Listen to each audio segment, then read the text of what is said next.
Hey, everybody, and welcome back to the Legendary Interviews series. I'm Matthew Boyle, and I'm here today with Cirma Santana. Cirma runs a language school called Trilingua in the Canary Islands. And we have a really fun story for how she met years ago. She actually was a customer who bought one of my language learning card games, Chinese Champions. And we stayed in touch since that time because she's active on social media. She runs a YouTube channel called Yuanxi laoshi, and she's been working on her entrepreneurial venture, the Language Academy, the language school Trilingua. So we've been in touch and over the years, sharing a lot of information, getting to know each other better. And I'm really excited now that I'm kind of in the flow and I'm starting to do some more interviews for my channel more regularly. So I just realized one day, oh, I haven't invited Cirma yet. We got to do this. So I'm really excited for the conversation today. I have a lot more I want to learn from her and I want to ask her, and you guys are going to get a treat because you're going to get to learn about her language learning styles, her ideas, and how her language school is going. It's going to be really, really interesting because Spanish culture, language, the Canary Islands, all very special, very unique. So to begin, Cirma, could you introduce yourself in one of your target languages, one of your non-native languages? Yeah, I mean, obviously we are going to conduct this interview in English, so that will be one of my target languages, but I'm also studying Chinese, so I will give it a try. Okay, and see how it goes. Okay, 大家好，我是Yuanxi，我是老师，我是西班牙人，我是30岁，我非常喜欢音乐，也中文文化，yeah， 我不知道，I don't know what else to say because it's a bit. That's great. I understood all of that, and I was really hoping you would do Mandarin and not take the easy way out and do English. Your English is obviously so great. So. Yeah, obviously we're going to have the interview in English, so yeah, give it a try. So you speak obviously Spanish, English, and Mandarin. Do you speak any other languages? A long time ago, I was learning Russian, but because of it was during the time I was at uni, so during that time, so I was also busy with other subjects, so eventually I dropped it off. But it's a really beautiful language, yeah. Oh, cool. Could you tell the audience what you just said in English? Could you give an English self-introduction or tell us what you were saying just now in Mandarin? The translation for that. Yeah. Yeah. No, I was just introducing myself, saying that I was using my Chinese name, which is Yuanxi, okay? But obviously my Spanish name is different, but you know how we always translate the name, so it's easier for pronunciation. And yeah, I was just saying that I'm from Spain, that I really like Chinese culture, and I'm 34 years old. And did I say anything else? I think that was it. I think you said you like music, right? I'm a teacher, yeah. I said that. Yeah. Sorry. Did you say you like music? Yeah, I like music as well. Yes. Cool. So yeah, we just touched on my next question. You mentioned the Russian experience in university. Could you take us through your language learning journey from the time you were young until now? What languages have you studied? And which languages are you working on now or maybe interested to learn in the future? Yeah, okay. So the way it works in Spanish education, you usually start learning English when you are in primary school. But what happened, at the time I was learning it, it wasn't very good. Like the teachers will only give you the grammar and that was it. So since I was a kid, my parents tried to make me go to private lessons so I could have a bit of an extra education in that area. So I was really interested in English. So I've always been studying English. And then many years forward, when I was I was living in London and I was working there, and I decided, okay, I already know English, so I might as well try a different language. So I decided to give it a go and go to evening lessons and study Chinese with a housemate. And it was really fun. I really enjoyed it. And then my Chinese friends told me, why don't you just go and keep studying Chinese, because you should definitely focus on that because it's very useful and it could be good for you. So yeah, I went to Taiwan. I studied for 3 months in a university in Taipei, and I kept studying Chinese because it got me hooked. It's a very, very interesting language. And then I've been to mainland China, of course, several times. And the Russian bit was during uni, as I told you earlier. Yeah, so I also did a bit of that. Yeah, so that's Very beautiful. nice. Yeah, we have the Mandarin in common. Very fascinating language. It really sucks you in. It's so interesting. The calligraphy and the character is very different from, you know, the Romance languages and the Western languages. So I was curious, what languages have challenged you most over the years and why? Okay. Yeah, so curious enough, it's not the Chinese. I mean, Chinese, you assume when you are going to study Chinese, you assume it's going to be a bit difficult, a bit different. But it happened to me with Russian, actually, because in Russian, what they have is like in German, they have declination. So it's at the end of the word, depending if you are using an adjective, a preposition, depending on the sense of the meaning of the sentence, you have to change the endings. So that was a bit challenging. Yeah, so it's like a milestone. Once you hit that milestone, it's like you can actually everything will go upwards, you know. But yeah, it's quite challenging. So yeah, that was a bit challenging. So it's like it requires a lot more work in the beginning to get to that point where you can take off, Yes, kind of like that. yes. Once you do that, is smooth.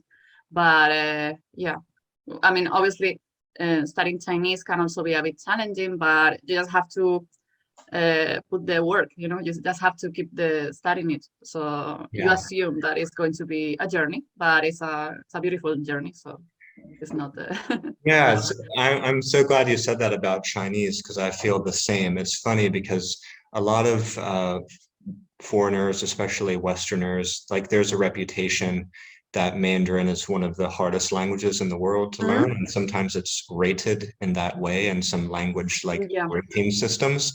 But I never felt that way. To me, it was one of the easiest. Now, maybe it's because I was just so interested in the culture that, you know, it felt easy because I was so interested.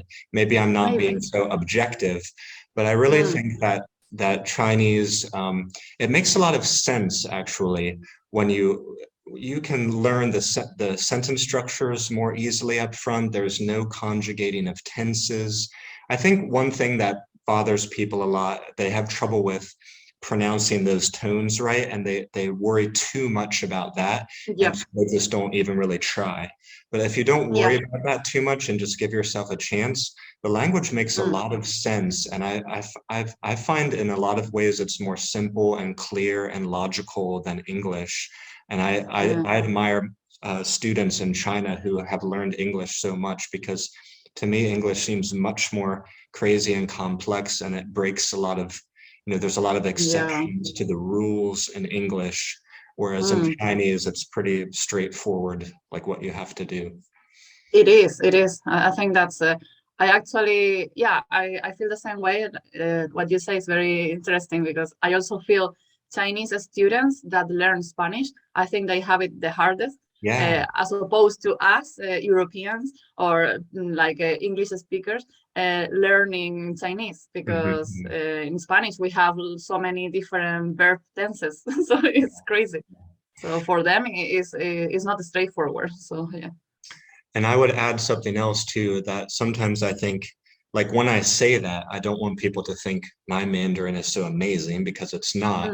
I think if you want to get to a very high level of fluency or near native fluency in Chinese, and you want to be able to, for example, also keep in mind that you want to maybe include reading and being able to write and getting into a high level and all these things, then I would say maybe that is not so easy. But to get to a daily conversational level and be able to operate in Mandarin is not as hard as a lot of people think. It's really it's not. No, you're right. Yeah, definitely. you can get to. So you said you were struggling with the Russian a bit, and can we talk about how do you like to learn languages, and what do you do when you're struggling with a language or an aspect of a language? What kind of things do you do? Yeah.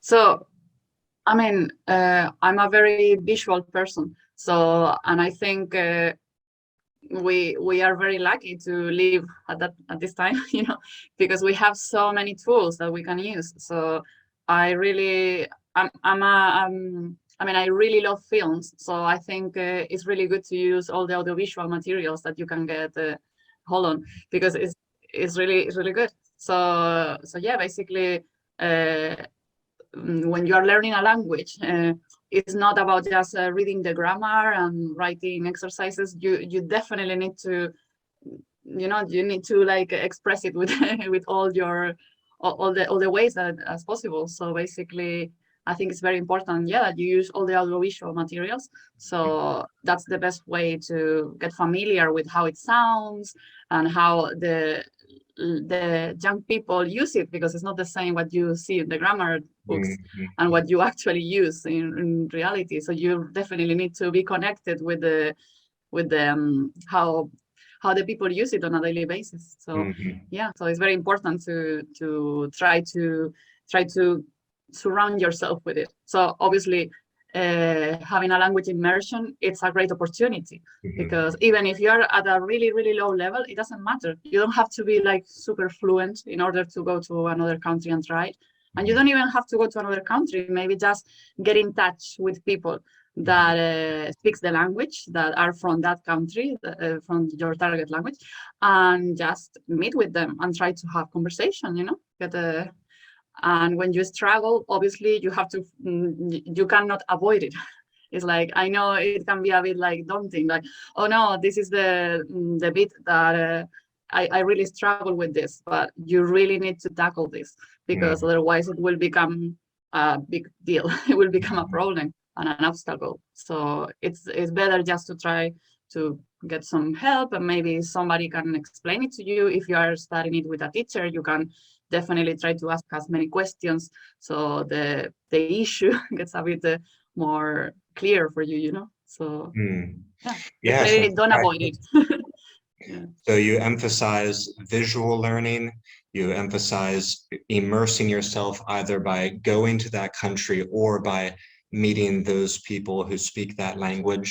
Yeah. And you emphasize engaging with a teacher or maybe, I guess, like a tutor or language exchange partner Mm. so you can ask your questions and actively engage, right? Yeah. And that is, you're right. You're right to say we're living in a much more exciting age for the visual stuff, because before it Yeah. would have been like, here's your book. Like, Yeah. maybe you had a Exactly. class, but you don't have all these Yeah. visual materials and video websites now. It's like, and all the Yeah. apps and stuff. This is tremendous what we can do now. It's really exciting. Yeah. So we're going to shift gears now to talk about your language school, which is a very, very exciting and ambitious dream that's unfolding for Mm. you. And I really think what's so special about it is it really has a lot of your, I mean, obviously it's kind of infused with your positivity and your creativity. So where did this idea come from?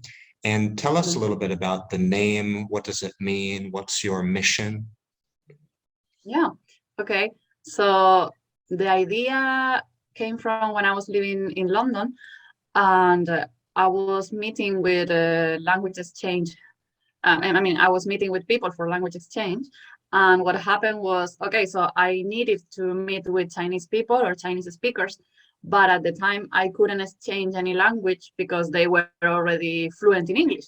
So we were both living in London. So my idea was like, okay, I'm going to start teaching Spanish then, because it's another language that I can offer.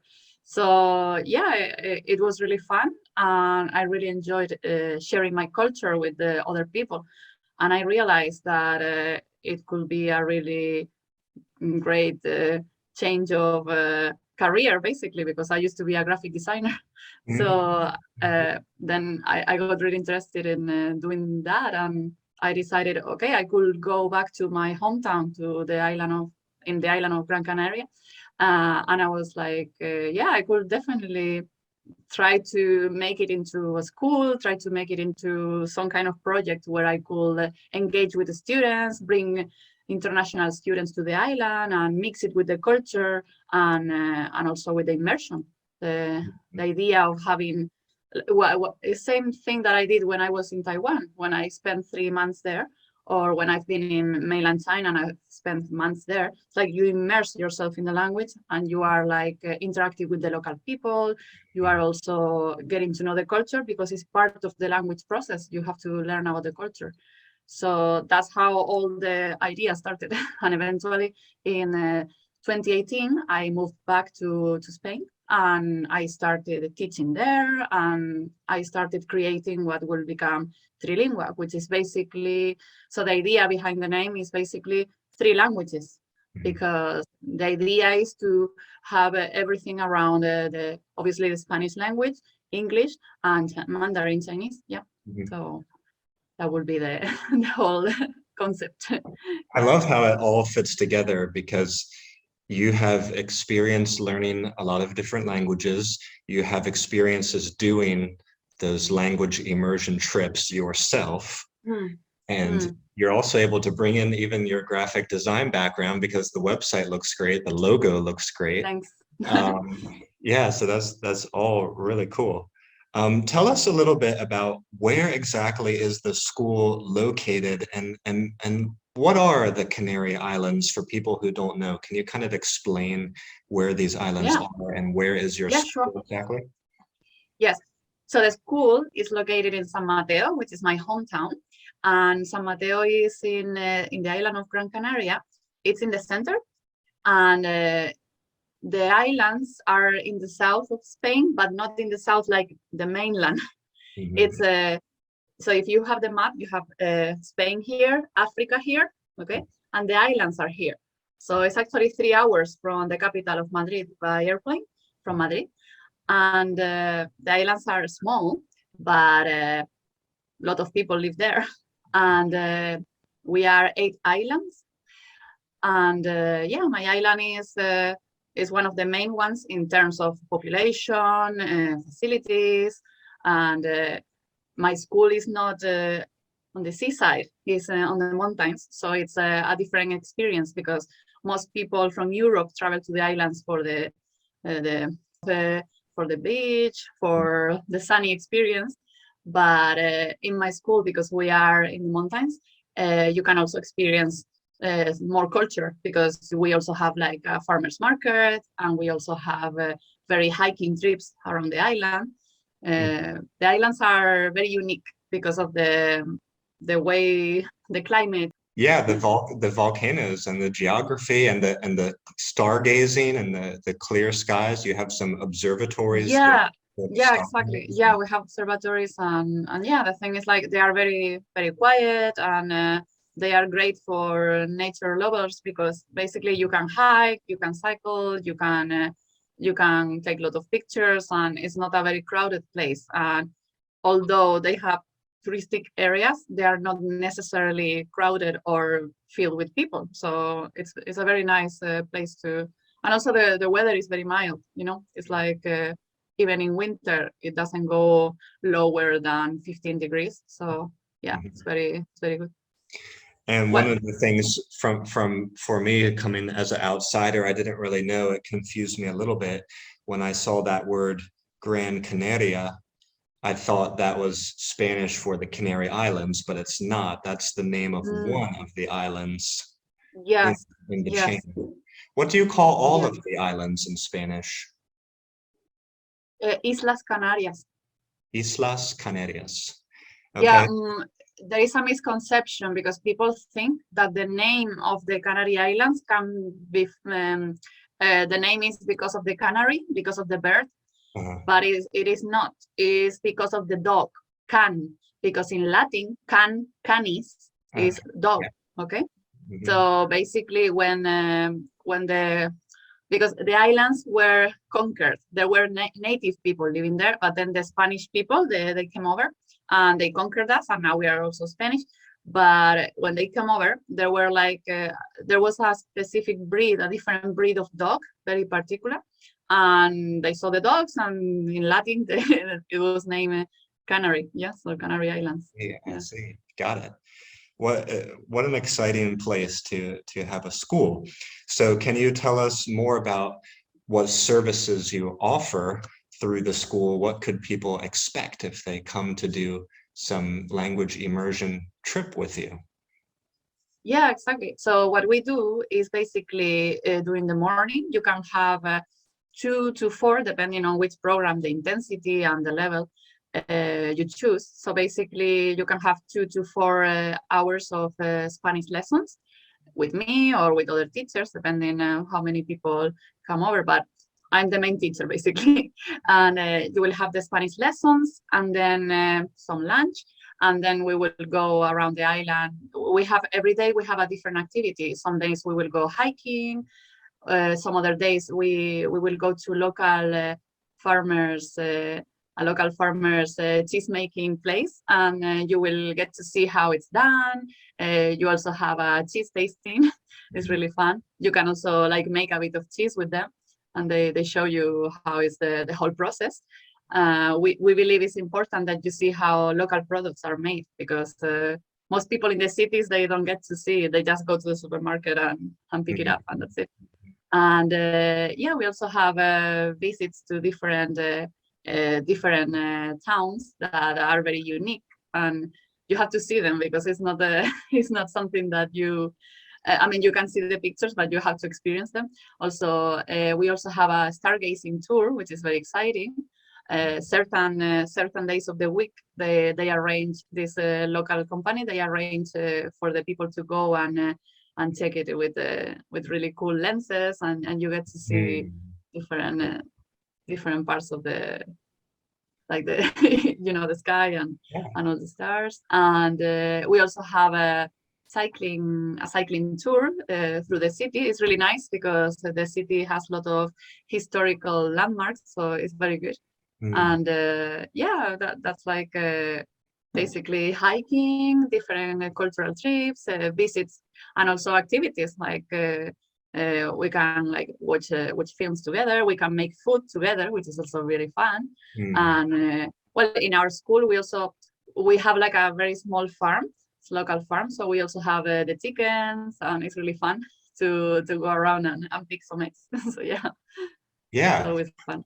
I love that. And I want to point out for people all these activities that Surma's mentioning here, they're really going to make the language come alive for you and stick in your head. You're really going to have a heart-to-heart connection with the people and the land and the place. It all goes together to create that memorable experience. And I feel that way in China too, because I mostly learn through my day-to-day interactions and things I have to do and with the local people. That's really helped my Chinese conversational ability to take off. So I can only imagine if we were there on the island doing these things, we would just be so excited to learn the Spanish words for this and that, and we would remember it better because we had this vivid, experience around the words. And it's such an unforgettable, like once in a lifetime trip that it would be very hard for you, I think, to forget what you learned when you were Yeah. there. Yeah, definitely. No, you're right. I mean, if you are learning while you are doing things, it's definitely the best way to remember it. And also because you have the factor of like the emotions. It's like you Right, are going to right. immediately link what you were experiencing with a really situation and really nice I don't know, with the people that you met. And yeah, it's going to definitely stay with you. Yeah. Yeah, that's what I was meaning to say. You said it more concisely. So you're learning with your emotions involved, very excited Mm, emotions. You're in a new yeah. place, seeing beautiful things. Yeah. So, what do you love most about running a language school like this? I mean, we're both entrepreneurs, and this Mhm. was a very exciting and challenging thing for you to decide to do. So why are you passionate about it, and what's fun about doing this?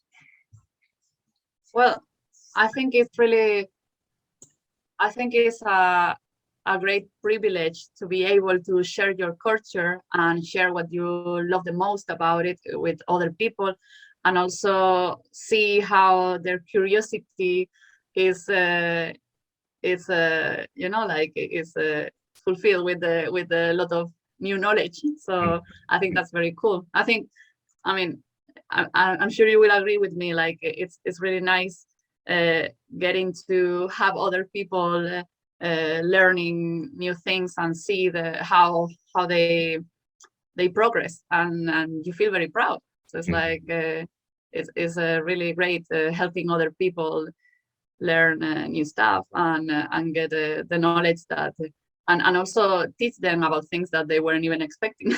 So Mhm. that's always good. So yeah, I think that's one of the best things about it, getting Mhm. to share knowledge, culture, and also to do it in a fun way, because you have been on the other side and you know how it's done. So it's good to be able to uh, condense it in a way that you know that my work in a Mhm. faster way, but also very thorough. So yeah, I Mhm. think that's the best. Yeah, and also the interaction with people, obviously, because it's so much fun. Yeah, getting to know their cultures, because they also teach you stuff. Like Yeah, they will tell you, oh yeah, in my culture we do things this way or that way, or oh we have these similarities. So it's always nice to see how it's done everywhere around the world. Yeah. very cool, very true. Um, Mm. so, and on the flip side of that coin, what have been some of the challenges you faced? And maybe we can talk about advice for entrepreneurs or people who want to open a language school. Yeah.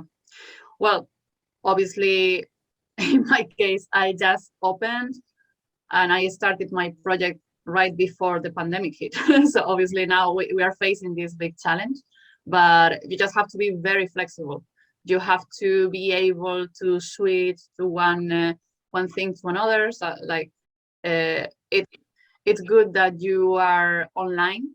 If you have an online presence, that's going to help you the most, because if you are only like, if you have like your academy, it's like a physical place, that's good, but you need to also be online because uh, it's going to, you're going to need all the help you can get.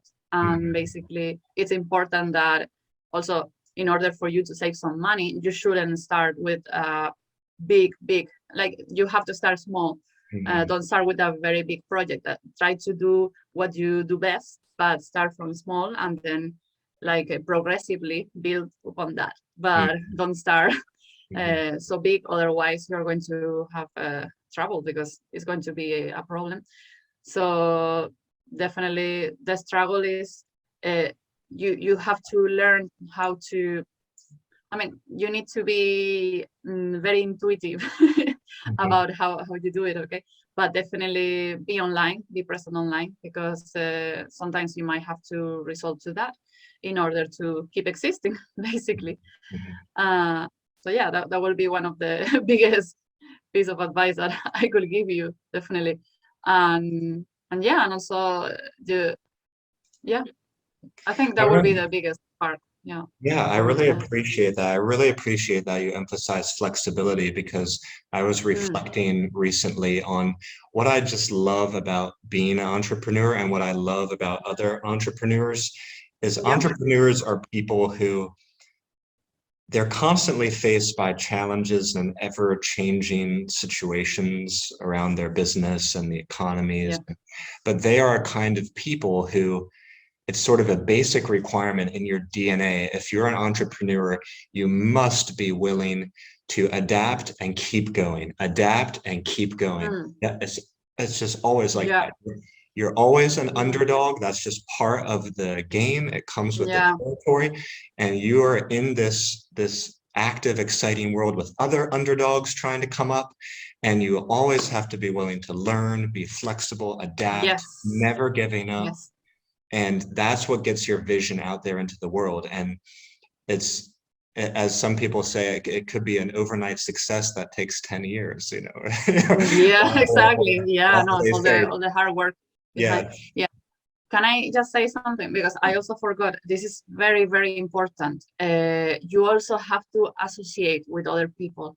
Mhm. Like in my case, when I was just starting, I met other academies, and they were also really small. They were from different parts of Spain, and we decided to create together associations of small Spanish academies, because we are not part of like the big companies that brings like a lot of students every month, and they are like really corporate. So it was really helpful for me, and we have learned so much from each other, and we actually even send students from one academy to another. So I'm just saying, try to organize, find associations, because there are usually like local businesses associations that you can be part of, and they help entrepreneurs. So definitely find that, because that will be also a big help.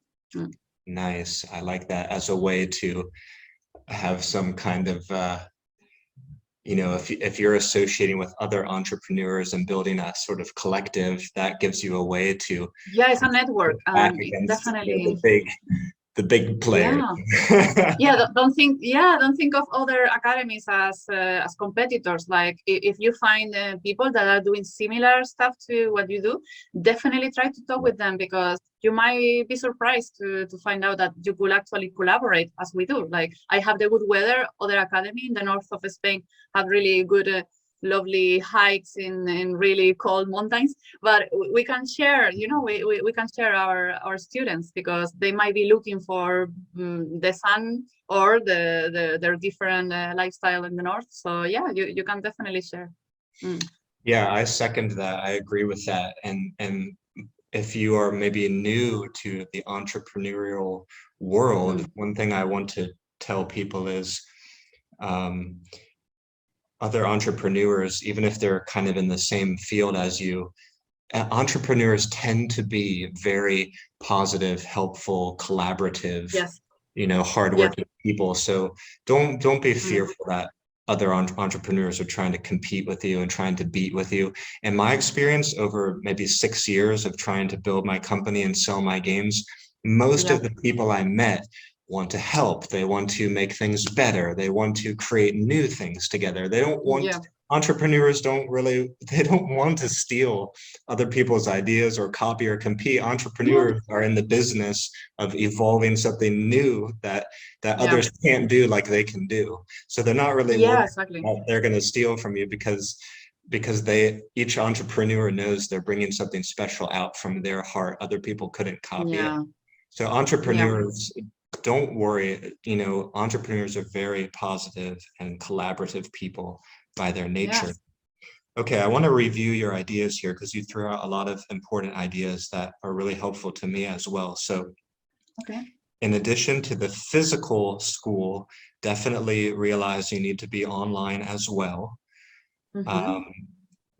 Always be flexible, be intuitive, start small and build up, and also realize you have to build your associations along the way. So that's 1, 2, 3, 4, 5. That's 5 really great ideas. Now, where can people go? How can people reach you if they want to chat with you? And also, where should they go online to learn more about what you do? Yeah. So I mean, I'm on social media. You can find me on Instagram or Facebook on Trilingua _GC. GC stands for Gran Canaria, which is the island. Okay, so you can find me there. My website is trilingua.es, S for España, which is Spain. Okay. Yeah, you can find me over there. So yeah, I'm always happy to chat. Whoever wants to drop me a line. It's good. You can always be available for a chat. I will put that information in the description. And I love the Instagram post showing your beautiful school and home and the countryside. I just love that. And so my final question is just to come back in a more general sense. Yeah. What advice would you love to give to language learners everywhere? What would be your biggest piece of advice? Yeah, so definitely, like going back to what I just mentioned earlier, you definitely have to use all the media and all the tools that you have around you, like, because it's so exciting that we have so many apps, so many websites, so many channels, streaming. We can find knowledge everywhere. It can be overwhelming, to be honest, because it's like, yeah, you can download a lot of apps and maybe you're like, this is too much.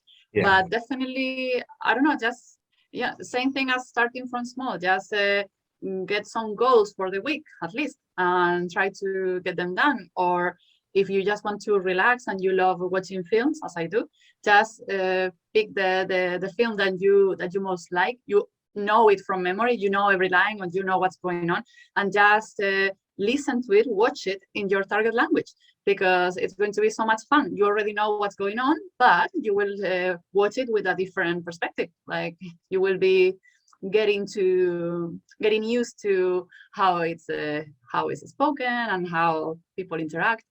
So yeah, definitely use all the media. I always use music, interactive material in my lessons because of that, because it's so powerful. It's like any song that gets stuck in your head, imagine having it in another language. You will definitely always remember the lyrics, and it's so powerful.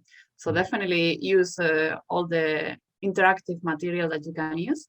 And also, don't get frustrated, because sometimes it feels like you are not getting anywhere. But if you keep consistently at least 5 minutes or half an hour every week, but you will get there, because the important thing is don't stop for long periods of time, because that will be the thing that gets you back. So definitely keep going, even if it's small steps, and it's okay. Nobody is, don't feel the pressure. It's I know that you can be hard on yourself, like, oh yeah, no, I need to get this done, I need to reach certain level, but just try to be consistent and you will get there.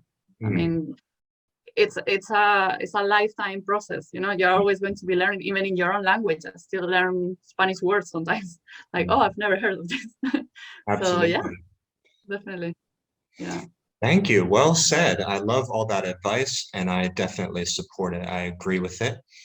And I'm glad you reviewed that idea to definitely use all the visual resources that are available now. And don't be overwhelmed by it. There's a lot out there to help you now. You don't have to learn in just one way. You don't have to learn in any traditional way that you remember when you were young. There's a lot of new options. Just try some, and yeah, don't feel overwhelmed by it. Well, thank you so much for coming on, Cirma. This was a blast. Thanks for having me. And It's I'm been glad fun. we should have done it a long time ago. And I hope we can do it again at some point. But yes, thank you so much. Gracias. De nada. Gracias a ti. Yeah, and obviously you are welcome to come to my hometown anytime, and we can make a fun video from there. That would be fun. Thank you very much. I'm really hoping to go there someday. All right, we'll chat later. Great to chat with you, and bye-bye for now. Bye. Adios. Adios.